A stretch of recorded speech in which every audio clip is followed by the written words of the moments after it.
महाभारत का युद्ध एक ऐसा महासंग्राम जिसने इतिहास की दिशा बदल दी। लेकिन क्या आप जानते हैं कि इस 18 दिनी युद्ध के पहले दिन क्या हुआ था? जब एक तरफ सुभद्रा पुत्र बालक अभिमन्यु ने भीष्म पितामह जैसे महारथी को अपनी युद्ध कला से चकित कर दिया, वहीं दूसरी ओर पांडव सेना के पैर उखड़ने लगे थे। आज की इस कड़ी में हम विस्तार से जानेंगे महाभारत के प्रथम दिन की वो रोमांचक कहानी, जहां रिश्तों की मर्यादा पीछे छूट गई और केवल शस्त्रों की साएं साएं गूंज रही थी। चलिए शुरू करते हैं। अक्सर कौरवों की सेना के अग्रभाग पर दुशासन ही रहा करता था और पांडवों की सेना के आगे भीमसेन। वीरों की गर्जन, शंखों के बजने की तुमुल ध्वनि, विविध बाजों का शब्द, भेरियों का भैरव निनाद, घोड़ों की हिनहिनाना, हाथियों का चिंघाड़ना आदि सभी शब्दों ने मिलकर आकाश को गुंजा दिया था। बाणों को साएं साएं करते जाते देख ऐसा प्रतीत होता था मानो आकाश से तारे टूट रहे हों। बाप ने बेटे को मारा, बेटे ने पिता के प्राण लिए, भांजे ने मामा का वध किया, मामा ने भांजे का काम तमाम कर दिया। युद्ध का यह दृश्य था। पहले दिन की लड़ाई में भीष्म ने पांडवों पर ऐसा हमला किया कि पांडव सेना थर्रा उठी। पितामह का रथ जिधर गया उधर ही कालदेव का भयंकर नृत्य सा होने लगा। सुभद्रा पुत्र अभिमन्यु यह देखकर क्रोध में आ गया और उसने वृद्ध पितामह का बढ़ना रोका। दोनों पक्ष के वीरों में से सबसे छोटा बालक अभिमन्यु को सबसे वयोवृद्ध धनुर्धारी भीष्म से बढ़ते देखकर देवता भी मुग्ध हो गए। अभिमन्यु का रथ आगे बढ़ा, उसकी ध्वजा पर सोने का कर्णिकार वृक्ष चित्रित था। अभिमन्यु ने कृतवर्मा पर 1 बाण चलाया, शल्य पर 5 और भीष्म पर 9 बाण मारे। एक और बाण से दुर्मुख के सारथी का सिर धड़ से अलग कर दिया। दूसरे बाण से कृपाचारी के धनुष को नष्ट कर दिया। अभिमन्यु की यह युद्ध कुशलता देखकर देवताओं ने फूल बरसाए। भीष्म और उनके अनुयायी वीरों ने सुभद्रा पुत्र की भूरी भूरी प्रशंसा की और कहा, यह तो पिता के ही समान वीर है। इसके बाद कौरव वीरों ने अभिमन्यु को चारों ओर से घेर लिया और एक साथ उन पर बाणों की बौछार कर दी, किंतु अभिमन्यु इससे तनिक भी विचलित नहीं हुआ। भीष्म ने जितने बाण मारे उन सबको अभिमन्यु ने अपने बाणों से काट कर उड़ा दिया। एक बाण उसने ऐसा निशाना तान कर मारा कि जिससे भीष्म के रथ की ध्वजा कट गई। भीष्म के रथ की ध्वजा कटी देखकर भीमसेन का दिल बांसों उछल पड़ा और वह सिंह की भांति दहाड़ उठा। काका की गरज सुनकर भतीजे का मन और दुगना बढ़ गया। सुकुमार बालक की इस अद्भुत रण कुशलता को देखकर पितामह का मन भी अभिमान एवं आनंद से फूल उठा। उनको खेद हुआ कि मुझ बूढ़े को अपनी सारी शक्ति लगाकर अपने पोते से लड़ना पड़ रहा है। यह सोचकर वह बड़े व्यथित हुए, फिर भी अपना कर्तव्य समझकर बालक पर बाणों की बौछार करने लगे। यह देखकर विराट, उत्तर, दृष्टिद्युम्न, भीमसेन आदि पांडव पक्ष के वीरों ने आकर चारों ओर से अभिमन्यु को घेर कर उसे अपने बीच में ले लिया और सबने भीष्म पर जोरों का हमला कर दिया। इसका नतीजा यह हुआ कि भीष्म को अभिमन्यु की तरफ से ध्यान हटाकर इन लोगों से अपना बचाव करना पड़ रहा। विराट राजपुत्र कुमार उत्तर हाथी पर सवार होकर शल्य से आ भिड़ा। शल्य के साथ चारों घोड़े हाथी के पांव के नीचे आ गए और कुचल कर मर गए। यह देखकर मद्रराज बड़े जोश में आ गए और अपना शक्ति नामक हथियार उत्तर पर चला दिया। वह अस्त्र उत्तर का कवच भेद कर उसकी ठीक छाती के भीतर जा लगा। उसके हाथ से अंकुश और तोमर गिर गए और हाथी के मस्तक पर से राजकुमार उत्तर का मृत शरीर पृथ्वी पर लुढ़क पड़ा।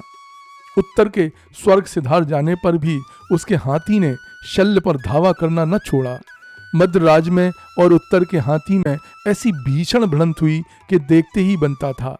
शल्य ने खड्ग का प्रहार करके हाथी की सूंड काट कर गिरा दी।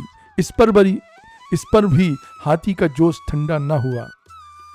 यह देखकर शल्य ने उसके मर्म स्थानों को बाणों से बींध डाला और तब वह हाथी भयानक चिंगाड़ के साथ गिर पड़ा।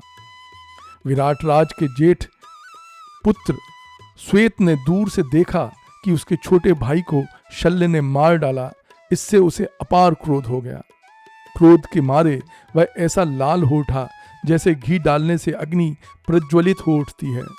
राजकुमार ने अग्नि ज्वाला की भांति मद्रराज के साथ रथ पर हमला कर दिया। कुमार श्वेत के हाथों शल्य की कहीं मृत्यु न हो जाए, इस भय से 7 रथियों ने मद्रराज को अपने घेरे में ले लिया। उन 7 ने रथ पर से श्वेत पर उजले बाणों की बौछार की तो ऐसा प्रतीत हुआ जैसे काले काले बादलों पर असंख्य बिजलियां कौंध रही हों। श्वेत तनिक भी विचलित न हुआ। उसने अपने बाणों के प्रहारों से कौरव वीरों के तेज धनुष काट डाले। इस पर 7 वीरों ने 7 शक्तियों का श्वेत पर प्रयोग किया। श्वेत ने 7 भाले फेंककर उन शक्तियों के टुकड़े कर दिए। श्वेत ने ऐसी वीरता दिखाई कि स्वयं कौरव वीर भी विस्मित रह गए।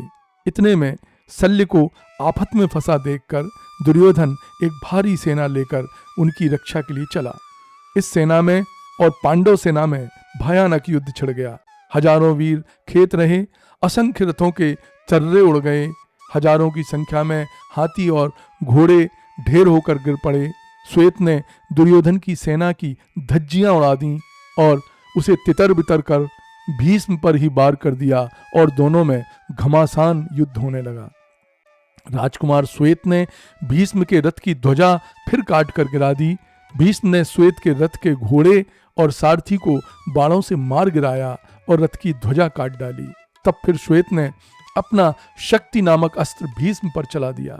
भीष्म ने तीर चलाकर उसे बीच में ही रोक दिया। इस पर श्वेत ने भारी गदा उठाकर जोरों से घुमाई और भीष्म के रथ पर दे मारी। भीष्म के रथ पर से कूदकर अपने जान बचाने के बाद श्वेत की गदा के वार से भीष्म का रथ चूर चूर होकर बिखर गया। भीष्म क्रोध के मारे आपे से बाहर हो गए और एक बाण खींचकर श्वेत पर जोर से दे मारा। बाण के लगते ही विराट कुमार श्वेत के प्राण पखेरु उड़ गए। यह देखकर दुशासन बाजे बजाता हुआ नाच उठा। इसके बाद भीष्म ने पांडवों की सेना में भयंकर प्रलय मचा दी। पहले दिन की लड़ाई में पांडवों की सेना बहुत ही तंग हुई। धर्मराज युधिष्ठिर के मन में भय छा गया।